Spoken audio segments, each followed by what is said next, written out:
Long ago, in a quiet town near the sea, there lived a fisherman named Thomas. He was a kind and humble man. Every morning, he went out to sea in his small boat and returned in the evening with just enough fish to feed himself and his wife, Anna. They lived a simple life. Their house was small but warm. They had no fancy clothes, no expensive furniture, and no money in the bank. But they were happy. One morning, Thomas set out on his usual fishing trip.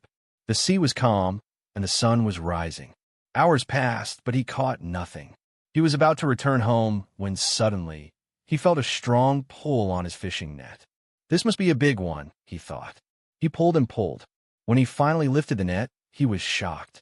Inside was not an ordinary fish. It was a beautiful golden fish. Its scales shone like the sun, and its eyes sparkled like diamonds. The fish opened its mouth and spoke. "Yes, I can talk," it said. "Please don't harm me. If you let me go, I will grant you one wish." Thomas couldn't believe what he was hearing. A talking fish? A wish? He smiled and said, "I don't want anything. I just fish to eat. You're free to go." The fish swam away, leaving behind a little splash of golden light. That night, Thomas told Anna about the golden fish. She was surprised. "You let go and asked for nothing?" she said. "We could have wished for a better house, nicer clothes, or even money." Thomas shrugged. "We have enough. What more do we need?" But Anna kept thinking about it. She told her friends in the village. The story spread quickly. One man, named Robert, heard about the fish.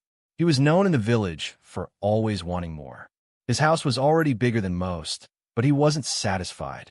He wanted riches, power, and everything he didn't have. "If this fish is real," Robert said to himself, "I must catch it and make it mine." The next morning, Robert took his boat out to the sea. He waited in the same spot where Thomas had caught the fish. For 3 days, he caught nothing. On the 4th day, just as he was about to give up, he saw something shiny in the water. It was the golden fish. Robert quickly threw his net and pulled the fish into the boat. "Fish," he shouted, "grant me a wish. I want a big house, full of gold." The fish looked at him quietly. "Are you sure that is what you want?" "Yes," said Robert. "And don't stop there. I will ask for more." The fish sighed. "Very well. Go home. You will get what you wish for." When Robert returned, he was amazed. His small house had turned into a palace. Gold coins filled every corner. Expensive furniture, shiny clothes, and servants filled the place. He laughed loudly. This is just the beginning. The next morning, he went back to the sea. "Fish, I want more. I want to be the richest man in the world." The fish appeared again and said, "You already have more than enough. Why ask for more?" Robert shouted, "Enough is never enough. Do as I say." The fish looked into his eyes and with a soft voice replied, "Very well." When Robert returned home, his palace was now a castle. It was bigger than anything he had ever seen. But something was wrong. The rooms were dark. The gold was cold. The servants were silent. His wife was gone. There was no laughter, no warmth, and no joy. Robert ran back to the sea. "Fish, what have you done? I wanted more, not this loneliness." The fish appeared again, floating calmly. "You asked for gold. You asked for power.